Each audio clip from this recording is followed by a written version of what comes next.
arterial, venous and lymphatic nuggets. It's all about general surgery. Point number 1 is symptoms of chronic limb ischemia. Chronic limb ischemia के क्या symptoms आते हैं? Intermittent claudication, rest pain, gangrene, non-healing, painful ulcers होंगे. Pain in calf caused by walking, relieved by rest, not present on taking first step. Taking first step पे नहीं है. With daily constant claudication distance.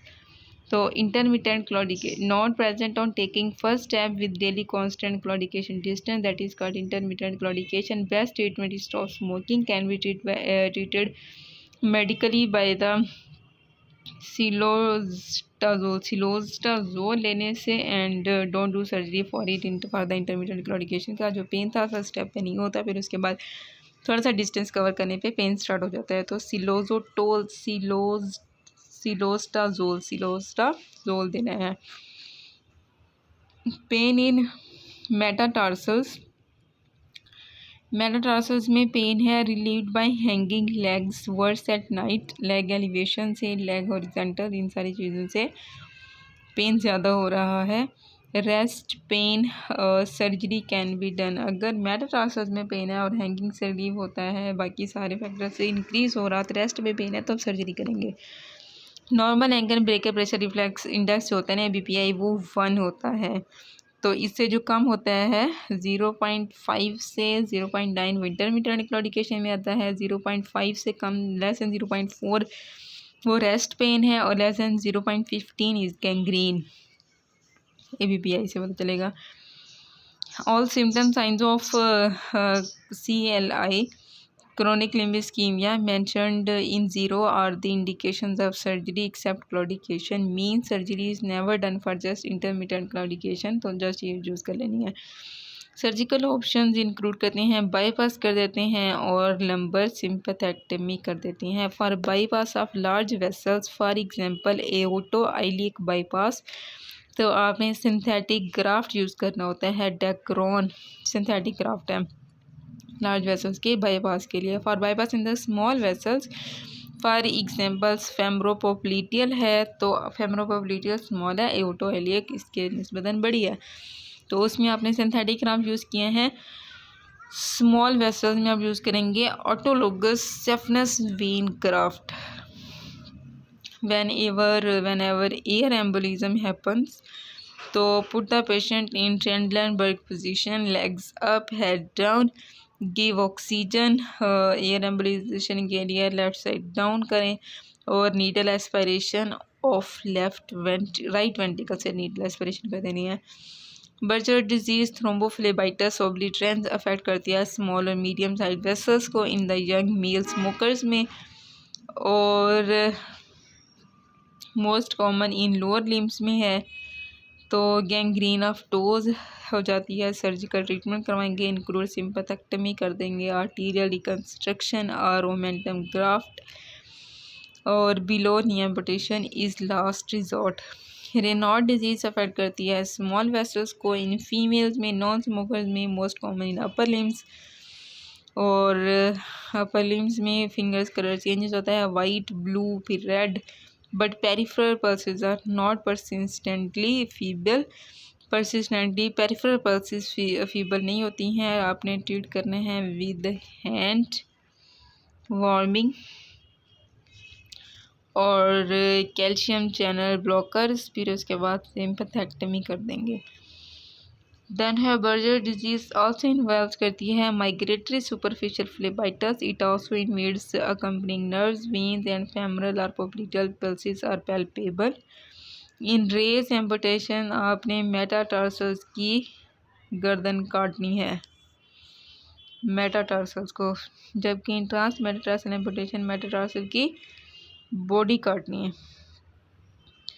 CIMS amputation में बिल्कुल ankle के ऊपर काटना है, और but this amputation is not suitable for prosthesis to fit, so rarely done. Syme's rarely करते हैं क्योंकि यहाँ पे प्रोस्थेसिस फिट नहीं होंगी. तो रे में आपने गर्दन का उड़ा देनी है, और ट्रांस मेटाटार्सल एम्पुटेशन में मेटाटार्सल की body. Know the point number 17 is seems amputation में बिल्कुल एंकल के ऊपर काटना है, but this amputation is not suitable for prosthesis. तो प्रोस्थेसिस लगाने के लिए ना seems amputation is not good, so really used ये बिल्कुल एंकल के ऊपर काटना होता है। फिर इसके बाद हम देखते हैं below knee amputation. Below knee amputation best है। इसमें 12 सेंटीमीटर बिलो टिबियल ट्यूबरोसिटी पे आप कट करते हैं। प्रोस्थेसिस अच्छी तरह से यहाँ पे लग सकते हैं, इस वजह से यहाँ पे बिलो नी एम्पुटेशन को प्रेफर करते हैं ओवर सीम्स पे। तो फॉर एग्जांपल अगर पेशेंट को एंकल इंजरी होती है और उसकी एम्पुटेशन करनी है, तो फिर इसका जो बेस्ट होगा वो बिलो नी होगी बजाय सीम्स के। Most common cause of superficial जो थ्रोम्बोफ्लेबाइटिस है, सुपरफिशियल थ्रोम्बोफ्लेबाइटिस की मोस्ट कॉमन एग्जांपल होता है आईवी ग्रैनुला से, आईवी लाइन से।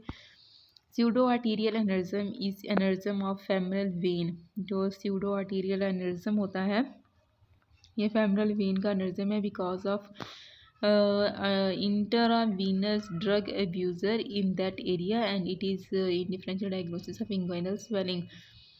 तो स्यूडो आर्टीरियल एन्यूरिज्म की कौन सी साइट है फेमरल वेन का, क्योंकि यहाँ पे हैवी ड्रग अब्यूज़र यहाँ पे एक्सेस करते हैं। इसके अलावा इंग्वाइनल स्वेलिंग में ये डीडीज में आता है। फिलेरिया जो है वो डैमेज कर रहा होता है लिम्फ नोड्स को, ना कि लिम्फेटिक वेसल्स को। ये लिम्फ नोड्स को इन्वॉल्व करता है filariasis. Endemic elephantiasis podoconiosis is caused by exposure to silica. Silica से एक्सपोजर होने की वजह से एंडेमिक एलिफेंटिएसिस हो रहा था। फिर इसके बाद आ जाता है काइल्यूरिया की फिलेरियसिस में कॉमन कॉज क्या होता है, milky urine after fatty meal. Most common cause of chyluria that is milky urine after fatty meal होता है फिलेरियसिस में। तो फिलेरियसिस जो कि लिम्फेटिक्स को नहीं लिम्फ नोड्स को डैमेज करी होती है। 8000 ml of lymph is produce daily by normal body. Normally produce करते हैं कितना lymph, 8000 ml। In Trendelenburg operation for varicose vein flush ligation और saphenofemoral junction is done. Saphenofemoral junction की हम क्या करते हैं, फ्लश लाइगेशन करते हैं एंड देन स्ट्रिपलिंग करते हैं। सेफ्रोफेमरल जैसे flush ligation and then stripping कर लेंगे, that is the Trendelenburg operation for varicose vein. Investigation of choice for DVT is duplex. Surgery is contraindicated in deep vein thrombosis में contraindicated है। Congenital lymphedema happens less than 2 years में congenital lymphedema होता है, mostly bilateral होता है, males में more common है congenital lymphedema. Praecox lymphedema happens 2 to 35 years of age में, जो कि प्रीकॉक्स मोस्टली यूनिलेटरल होगा और ये फीमेल्स में कॉमन है। देन आ जाता है ओबेसिटी से रिलेटेड टार्डा लिम्फेडीमा, मोर देन 35 की एज में रिलेटेड टू ओबेसिटी होता है। Atherosclerosis of subclavian artery just proximal to the origin of vertebral artery leads to subclavian steal syndrome. Atherosclerosis of subclavian artery just proximal to the origin of vertebral artery के, तो वहाँ पे अगर atherosclerosis हो जाती है सबक्लेवियन आर्टरी की, तो ये काज करा देगी सबक्लेवियन स्टील सिंड्रोम। और पेशेंट प्रेजेंट करता है dizziness, vertigo, arm claudication. When ever he over uses arm, तो आर्म क्लॉडिकेशन होगी, डिजीनेस वर्टाइगो होगी।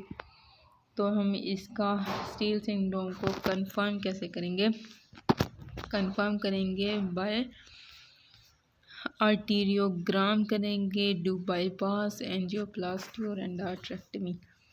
देन है फॉर एक्यूट नीमोनिक इस्कीमिया आपने आईवी हेपरिन देना है, do embolectomy, after embolectomy give heparin and Marevan warfarin for 3 to 5 days।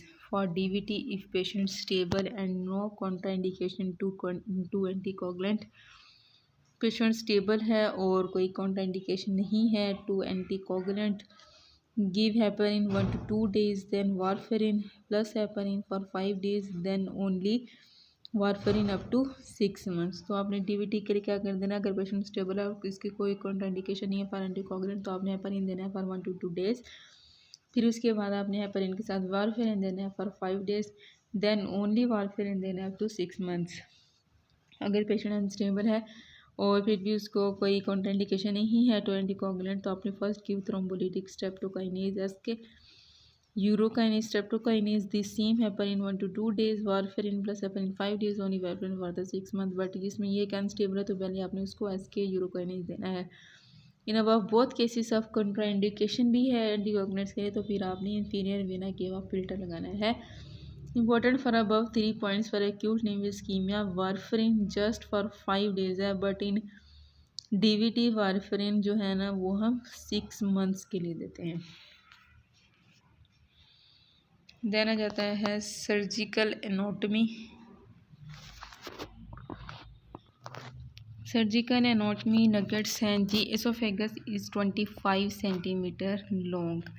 4 constrictions point हैं, 15 centimeter और 22 centimeter, 23 centimeter, 40 centimeter. 15 centimeter from incisor at incisor teeth at cricopharyngeus C6 के level पे. Then 22.5 centimeter है from incisor when it is crossed by arch of aorta T4 के level पे. Then 23.5 centimeter where it is crossed by the left main bronchus और esophageal hiatus at diaphragm 40 centimeter from upper incisor T10. तो ये 4 इसके constrictions हैं. Esophagus just posterior to the left atrium in mediastinum. So from here trans esophageal echocardiography हम कर सकते हैं. Foreign bodies are most likely to lodge in above mentioned constrictions में. Lymphatics of esophagus are complexly around its adventitia. So to determine the T and N, that is loco regional spread of tumor, endoscopic ultrasound is very useful here. Endoscopic आपने ultrasound करना होता है. If we do anastomosis after esophagectomy, after esophagectomy अगर हम करते हैं anastomosis तो in thorax that is Ivor Lewis mediastinitis would take place. So preferred method is to do anastomosis in the cervical esophagus में McKeown 3-stage esophagectomy. In tracheoesophageal fistula में NG tube cannot be passed more than 10 cm from mouth.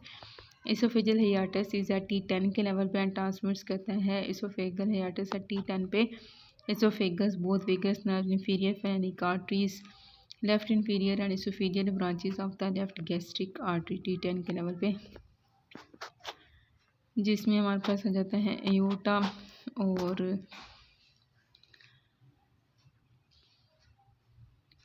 T10 के level पे vagus nerve, 10 nerve और oesophagus होती है. साथ में phrenic arteries होंगी, left phrenic arteries. esophageal branches of left gastric artery will be also be there. Intra-abdominal part of esophagus after esophageal hiatus is 2 cm. जो इंटर-abdominal part होता है esophagus का, esophageal hiatus के बाद वो 2 cm आ जाता है. स्टमक में भी कॉम्प्लेक्स लिम्फेटिक्स हैं separated by the watershed line. तो D1 along lesser and greater curvature है. D2 left gastric, splenic, common hepatic, retropancreatic. D3 जो है वाटरशेड लाइन से इसकी complex lymphatics, paraaortic, porta hepatis nodes behind head of pancreas. Liver is classified into 2 anatomical lobes. Liver को classified किया जाता है 2 anatomical lobes में by falciform ligament, but more important are its 2 functional lobes which are classified by an imaginary Cantlie line. तो functional liver को classified किया 2 anatomical lobes में divide होता है बाय द फैल्सीफेरम लिगामेंट. और जो इंपॉर्टेंट इसके फंक्शनल लोब्स हैं वो इमेजिनरी कैंटिनाइल लाइन्स होते हैं. कॉर्डेट लोब जो होता है वो सेगमेंट 1 में है, तो फिर ऑल अदर सेगमेंट्स वो क्लॉक इंटरेक्शन में लेफ्ट टू राइट होंगे. Segmentectomy can be successfully done without damaging other part of liver के दूसरे पार्ट को डैमेज किए बगैर सेगमेंट में आराम से कर सकते हैं. Middle hepatic vein is most prone to bleeding during operation on liver. तो middle hepatic vein is most prone to bleeding when there is hepatic injury. तो 4P should be done. Hepatic injury में push, Pringle, pack, plug. Pringle maneuver is the clamping or compressing with finger on the free end of the lesser omentum foramen of insulum by compressing the portal aid as it will stop bleeding. It is also use to differentiate whether bleeding is from hepatic portal vein और from the hepatic vein, या फिर inferior vena कहवा कहाँ से आ रही है, वहाँ से